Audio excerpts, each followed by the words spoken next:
Bom, galera, estamos aqui no Centro Automotivo Marrom para o primeiro vídeo da semana, galera. É isso aqui. É isso aí, galera.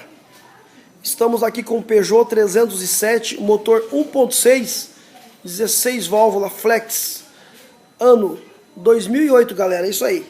O veículo apresenta barulho no motor. Barulho fora do normal no motor do Peugeot 307, galera.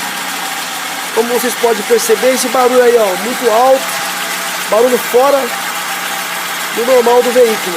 Pisa na embreagem, por favor. Aí, ó, a gente pisa na embreagem, o barulho muda, mas continua um barulho também fora do normal, um barulho fora de padrão do motor do Peugeot 307. Solta a embreagem. É isso aí, galera. Vamos proceder agora, galera, com uma desmontagem do mesmo, para estar verificando possíveis defeitos na embreagem, platô, disco, rolamentos ou até mesmo no câmbio do mesmo, galera.